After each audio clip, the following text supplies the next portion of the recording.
سامعین اور ناظرین کرام، سماعت فرمانے والی اسلامی مائیں، بہنیں، بیٹیاں،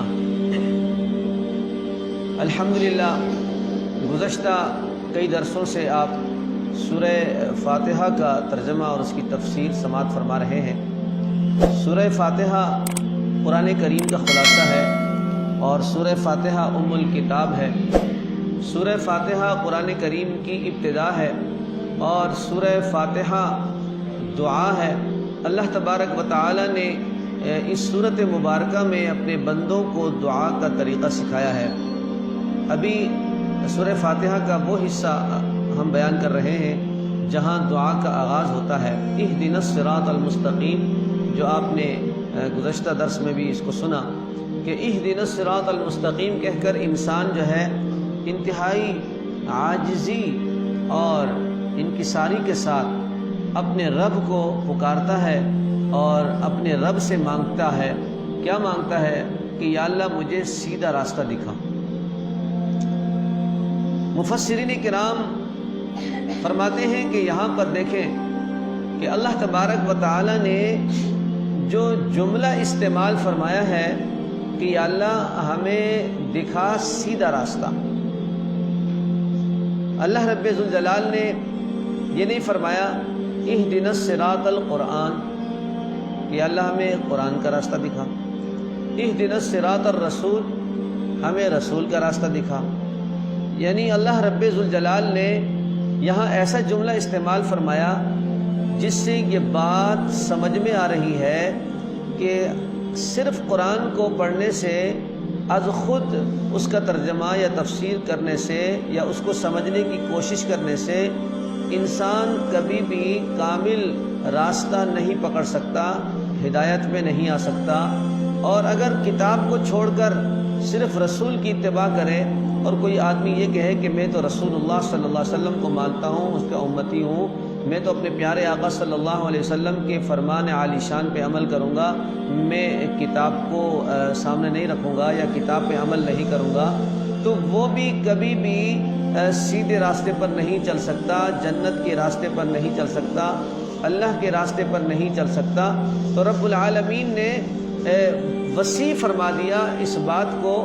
مانگنے کے طریقے کو اور سیدھے راستے کو، کہ اللہ تبارک و تعالی نے گویا اس بات کو جوڑ دیا ہے کہ اگر جنت تک پہنچنا ہے، سیدھے راستے پہ چلنا ہے، صراط مستقیم پہ چلنا ہے، تو نہ صرف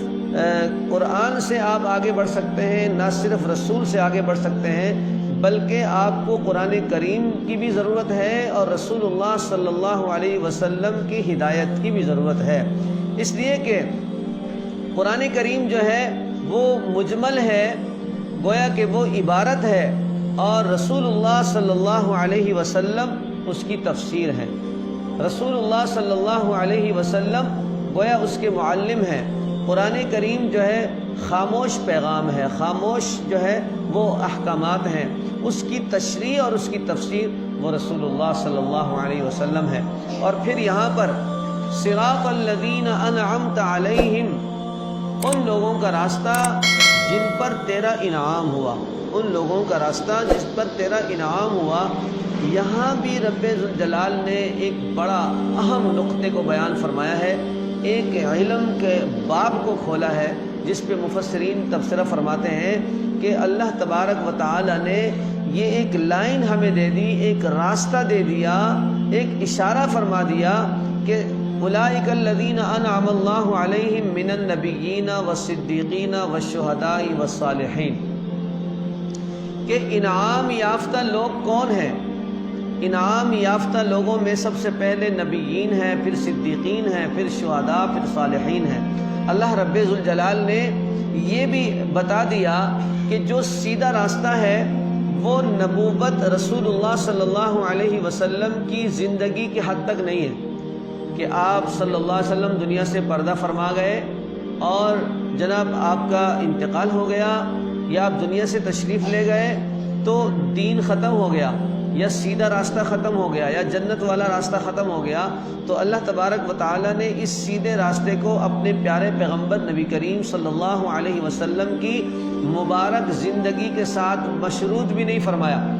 بلکہ یہ فرمایا کہ یہ دعا مانگو کہ اہدنا الصراط المستقیم، یا اللہ ہمیں سیدھا راستہ دکھا۔ سیدھا راستہ کون سا ہے؟ صرف محدود ہے؟ نہیں، بلکہ صراط الذین انعمت علیہم، ان لوگوں کا راستہ جن پر تیرا انعام ہوا۔ تو ہمیں ایک تلاش کا راستہ دے دیا، ایک میدان عطا فرما دیا کہ اگر تمہیں سیدھا راستہ چاہیے، اگر تمہیں راہ حق چاہیے، اگر تمہیں جنت کا راستہ چاہیے، اگر تمہیں اللہ تبارک و تعالیٰ تک پہنچنا ہے تو ان لوگوں کو تلاش کرو، ان لوگوں کو تلاش کرو اور ان کے پیچھے چلو گے تو جنت پہنچو گے۔ خود سے نہیں پہنچ سکتے، خود سے انسان جو کوشش کرتا ہے وہ مکمل کبھی بھی کامیاب نہیں ہوتا۔ اس لیے اللہ تبارک و تعالیٰ نے فرمایا انعام یافتہ لوگ جو ہیں پہلے بھی تھے، اب بھی ہیں، قیامت تک رہیں گے۔ نبیین جو ہے وہ دنیا سے تشریف لے گئے، انبیاء کا سلسلہ ختم ہو گیا۔ میرے اور آپ کے محبوب پیغمبر نبی کریم صلی اللہ علیہ وسلم جو ہے وہ خاتم النبیین، خاتم الانبیاء ہیں، نبیوں کے امام ہیں۔ آپ کے بعد نبوت کا کوئی تصور نہیں ہے۔ انا خاتم النبیین لا نبی بعدی، فرما دیا آپ نے کہ میرے بعد کوئی نبی نہیں۔ لہٰذا اللہ تبارک و تعالیٰ نے جن کے پیچھے چلنے کا فرمایا ان میں سے سب سے پہلے نبیین ہیں، پھر صدیقین ہیں، نبیوں کے بعد صدیقین سب سے اعلیٰ طبقہ ہے، پھر شہداء جو اللہ کے راستے میں، اللہ کے دین کی عظمت کے لیے، اللہ کے قرآن کے لیے، نبی کریم صلی اللہ علیہ وسلم کی عزت و ناموس کے لیے اپنے آپ کو، اپنی جان کو قربان کر دیتے ہیں۔ تو جو شہداء ہیں فرمایا کہ وہ بالکل سیدھے راستے پر ہیں۔ اگر تم شہداء کے پیچھے بھی چلو گے تو سیدھے راستے کو پاؤ گے۔ والصالحین، صالحین کا طبقہ کون سا ہے؟ مفسرین کرام فرماتے ہیں کہ جو اللہ تبارک و تعالیٰ کے احکام پر اور نبی کریم صلی اللہ علیہ وسلم کے مبارک طریقوں پر چلتا ہے وہ صالحین۔ تو لہذا صالحین کا راستہ، ابھی صالحین کا جو سلسلہ ہے وہ ختم نہیں ہوا، شہداء کا سلسلہ ختم نہیں ہوا۔ تو اس اللہ تبارک و تعالیٰ نے اس سیدھے راستے کے معاملے کو، اس راہ ہدایت کو، ہدایت کے راستے کو قیامت تک جاری فرما دیا کہ قیامت تک آنے والی انسانیت اگر صراط مستقیم پہ چلنا چاہے تو نبیوں کے راستے پہ چلے، صدیقین کے راستے پہ چلے، شہداء کے راستے پہ چلے، صالحین کے راستے پہ چلے۔ تو جن نیک لوگوں کے ساتھ چلتا رہے گا تو وہ صراط مستقیم پہ چلے گا، وہ ہدایت کے راستے کو اختیار کرے گا، وہ جنت کے راستے کو اختیار کرے گا۔ اور یہاں جو مفسرین کرام ہیں، محدثین، وہ یہ نقطہ نکال رہے ہیں کہ جناب اللہ تبارک و تعالیٰ نے اس بات کو ثابت فرما دیا کہ صرف کتاب سے، صرف جو ہے ترجمے سے یا صرف تفسیر سے ہم کبھی بھی راستے کو پار نہیں کر سکتے، کبھی بھی منزل تک نہیں پہنچ سکتے، بلکہ ہر دور میں اللہ تبارک و تعالیٰ نے کتاب کے ساتھ کتاب کے معلم کو بھی بھیجا، کتاب کے ساتھ معلم کو بھی بھیجا۔ ہر نبی کو جن کو بھی اللہ تعالیٰ نے کتاب عطا فرمائی، صحیفہ عطا فرمائے، ان کو خود اس کا استاد بنا کر بھیجا، اس بات کو ثابت کرنے کے لیے کہ اگر صرف کتاب ہوتی ہدایت کے لیے کافی تو کبھی بھی معلم کو تکلیفیں نہ اٹھانی پڑتی، کبھی بھی نبی کریم صلی اللہ علیہ وسلم کے دندان مبارک شہید نہ ہوتے، کبھی بھی میرے آقا صلی اللہ علیہ وسلم کو طائف کی وادیوں میں پتھر نہ پڑتے۔ اللہ تبارک و تعالیٰ نے بتا دیا کہ کتاب کے ساتھ ساتھ معلم کا بھی ہونا ضروری ہے۔ تو لہذا جب تک انبیاء کا سلسلہ تھا تو نبی تھے، اس کے بعد صدیقین، شہداء، صالحین۔ صالحین کا جو سلسلہ ہے، شہداء کا جو سلسلہ ہے، یہ تا قیامت چلنے والا سلسلہ ہے۔ تو اللہ تبارک و تعالیٰ نے ہمیں بتا دیا کہ اگر تمہیں سیدھا راستہ چاہیے تو اس کے لیے ان لوگوں کے پیچھے چلنا ہوگا جو سیدھے راستے پر ہیں، جو سیدھے راستے کی طرف چلنے والے ہیں۔ دیکھیں، اگر آج بھی جو ہم آج درس دے رہے ہیں، درس قرآن ہے، یہ اسی سلسلے کی ایک کڑی ہے، یہ اس کی ایک نقل ہے، اور اس سلسلے کو آگے بڑھانے کی بات ہے کہ قرآن کریم ہمارے پاس موجود ہے، ترجمہ بھی موجود ہے، ایک سے ایک تفسیر بھی موجود ہے۔ تو ہم خود قرآن کریم کو پڑھیں، خود تفسیر پڑھیں، ترجمہ پڑھیں، تو آج کل کے بیانات کے درس کی اور ان چیزوں کی کیا ضرورت ہے؟ لیکن اللہ تبارک و تعالیٰ نے ان آیت کے ذریعے سے قرآن کریم میں پہلے ہی بتا دیا ہے کہ نہیں، اکیلے کچھ نہیں ہوگا، اپنے آپ سے کچھ نہیں ہوگا، بلکہ جن کو اللہ تعالیٰ نے اپنے مقرر فرمائے ہیں ہدایت کے لیے، ان کے پیچھے چلنا ہوگا۔ وہ کون ہیں؟ جن پر اللہ نے انعام فرمایا، وہ نبیین، صدیقین، شہداء اور صالحین ہیں کہ قیامت تک اگر کوئی آدمی سدھرنا چاہتا ہے، سیدھا راستہ اختیار کرنا چاہتا ہے، اپنے آپ کو نیک بنانا چاہتا ہے، تو وہ نیکوں کے پیچھے چلنا ہوگا، نیکوں کے راستے پہ چلنا ہوگا۔ تو صراط الذین انعمت علیہم، آگے فرمایا غیر المغضوب علیہم ولا الضالین، نہ ان لوگوں کا راستہ کہ جن پر تیرا غضب نازل ہوا، نہ ان لوگوں کا راستہ جن پر تیرا غضب نازل ہوا۔ مفسرین اس کی بھی بڑی لمبی تشریح فرماتے ہیں کہ ان سے کیا مراد ہے، مختلف روایات ہیں، اور ایک مشہور جو روایت ہے، جمہور کا قول ہے، وہ یہ ہے کہ حضور صلی اللہ علیہ وسلم کی حدیث سے یہ بات ثابت ہوتی ہے کہ غیر المغضوب سے مراد یہودی ہیں، اور ولا الضالین جو گمراہ ہوئے ان سے مراد نصارہ یعنی عیسائی ہیں۔ اب آئیے اس کی آسان تشریح کی طرف، یعنی اللہ تبارک و تعالی نے غیر المغضوب علیہم ولا الضالین میں ان لوگوں کو بیان فرمایا جو افراط و تفرید کا شکار ہیں۔ یہودی وہ لوگ ہیں جنہوں نے نبیوں سے، انبیاء سے نعوذ باللہ نفرت کی، انبیاء علیہ السلام کو جھٹلایا، یہاں تک کہ اللہ کے نبیوں کو قتل کیا، شہید کیا، اور ایک دن میں کئی نبیوں کو شہید کیا۔ تو یہ یہودیوں کا یہ کارنامہ ہے۔ اسی لیے اللہ تبارک و تعالی نے قرآن کریم میں وضاحت کے ساتھ فرما دیا کہ یہودیوں کے ساتھ کبھی بھی مسلمان کی دوستی نہیں ہو سکتی۔ اور نصارہ نے کیا کیا؟ نصارہ نے یہ کیا کہ وہ تفرید کا شکار ہو گئے کہ جناب وہ کسی بھی وقت کے نبی کو اتنی انہوں نے عزت دی کہ اسے خدا بنا دیا۔ حضرت عیسیٰ علیہ السلام سے محبت کا دعویٰ کیا، محبت کی، اتنی محبت کر دی کہ اسے خدا کا بیٹا بنا دیا۔ اور یہودیوں نے حضرت عزیر کو اللہ کا بیٹا بنا دیا، عیسائیوں نے حضرت عیسیٰ علیہ السلام کو اللہ کا بیٹا بنا دیا۔ تو افراط و تفرید کے شکار جو دو اقوام عالم ہیں جس میں یہود اور نصارہ ہیں، ان دونوں کو اللہ تبارک و تعالی نے غلط راستے پر قرار دے دیا اور قابل نفرت قرار دے دیا۔ اور ہمیں باقاعدہ اللہ تعالیٰ نے قرآن کریم میں ہر نماز کی صورت میں ہمیں سکھا دیا کہ ان سے بچیں جو افراط اور تفرید کا شکار ہیں، جو اللہ کے نبیوں کا انکار کرتے ہیں ان سے بچیں، جو اللہ کے نبیوں کو قتل شہید کرتے ہیں ان سے بچیں، جو اللہ کے نبیوں کا انکار کرنے والے ہیں، تکذیب کرنے والے ہیں، نبیوں کو تکلیفیں دینے والے ہیں، اللہ کے نبیوں کو ستانے والے ہیں، ان سے بچیں، ان کے راستے سے بچیں، ان کے طریقوں سے بچیں، ان کی باتوں سے بچیں۔ اور جن لوگوں نے اللہ کے نبیوں کو اتنا درجہ دے دیا کہ خدا یا خدا کا بیٹا بنا دیا جیسے عیسائی ہیں، تو فرمایا کہ ان سے بھی بچیں۔ ہمارا دین محمدی صلی اللہ علیہ وسلم جو ہے، شریعت محمدی صلی اللہ علیہ وسلم جو ہے، الحمدللہ اعتدال کی شریعت ہے، اعتدال کا راستہ ہے، اور اعتدال والا جو ہے یہ راستہ وہی ہے جن کو اللہ تبارک و تعالیٰ نے پیارے آقا صلی اللہ علیہ وسلم پر نازل فرمایا اور آپ کی شریعت قرار دیا۔ یہ وہ راستہ ہے کہ نبیوں کا احترام بھی ہے، نبیوں کی عزت بھی ہے، انبیاء علیہ السلام پر ایمان بھی لانا ہے، اور اللہ سے ان کو جدا بھی رکھنا ہے کہ اللہ تبارک و تعالیٰ جو ہے وہ معبود ہے اور انبیاء عابد ہیں۔ انبیاء علیہ السلام اللہ کے بھیجے ہوئے نبی ہیں، اللہ تبارک و تعالیٰ کے بھیجے ہوئے پیغمبر اور رسول ہیں، وہ نہ خدا ہیں نہ خدا کے بیٹے ہیں۔ تو اعتدال کا راستہ، صراط مستقیم کا راستہ دونوں کے درمیان میں سے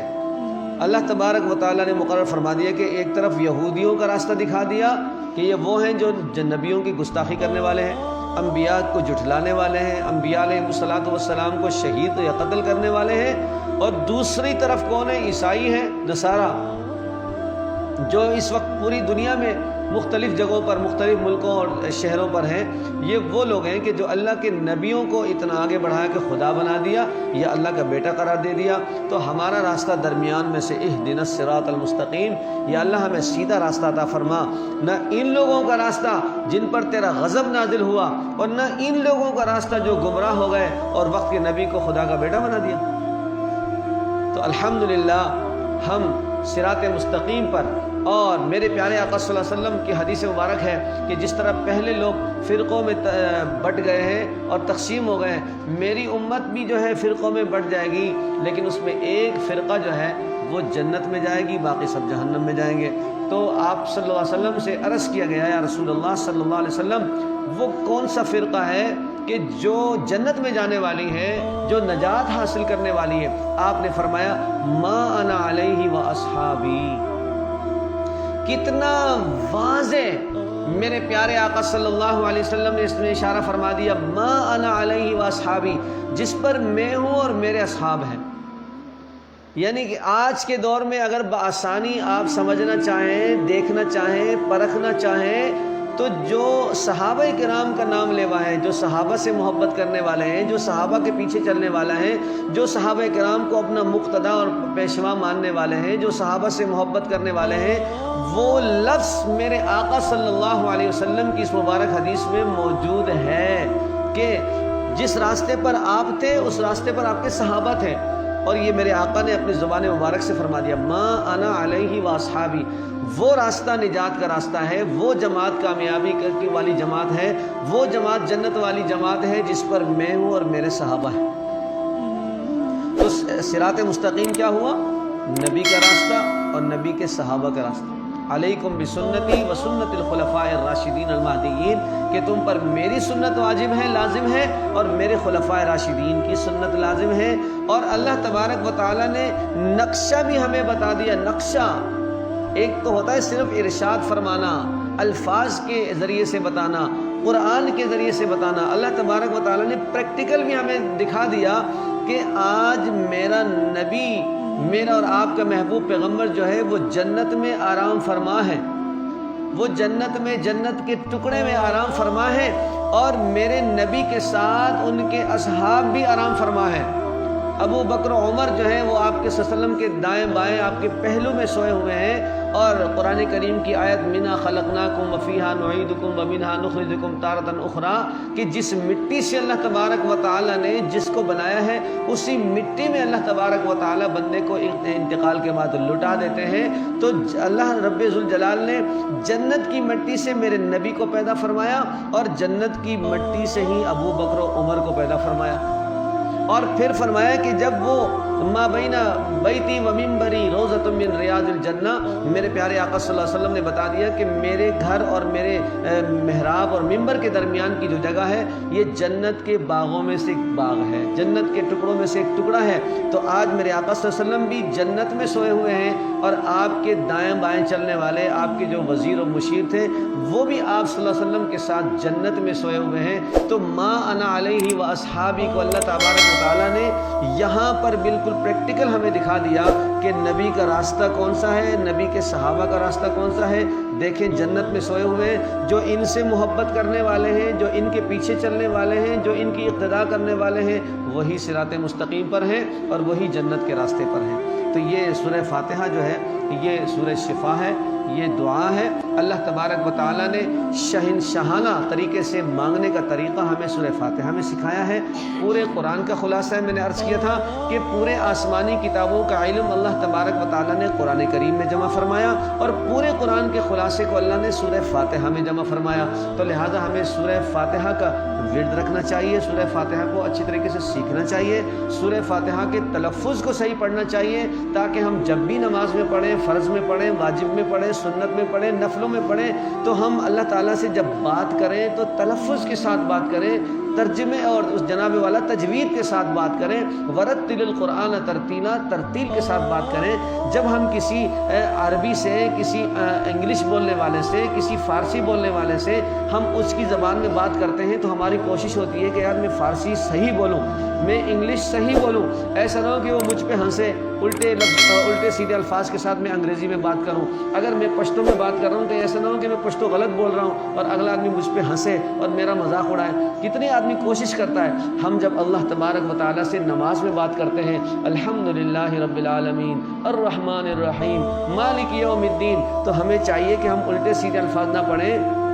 بلکہ جس طرح اللہ تبارک و تعالیٰ کی عزت اور جلال کی شایان شان ہے، اسی طرح ہم قرآن کریم کو اہتمام کے ساتھ، احترام کے ساتھ، تجوید کے ساتھ، ترتیل کے ساتھ، خوبصورت الفاظ کے ساتھ ہم پڑھنے کی کوشش کریں، تاکہ اللہ تبارک و تعالیٰ جو الفاظ ہم سے سنیں، اسی طرح حمدنی عبدی، مجدنی عبدی، اثنا علی عبدی، کہ اللہ تبارک و تعالیٰ جو ہے ہمیں اس کا جواب عطا فرمائیں اور ہماری اس دعا کو اللہ تعالیٰ شرف قبولیت سے نوازیں۔ رب العالمین سے دعا ہے کہ اللہ تعالیٰ ہمیں قرآن کریم کے ساتھ اسی طرح محبت عقیدت نصیب فرمائے اور کلام پاک کو اس کے حق کے مطابق صحیح تجوید اور ترتیل کے ساتھ پڑھنے کی، سمجھنے کی اور عمل کی توفیق عطا فرمائے۔ وآخر دعوانا الحمدللہ۔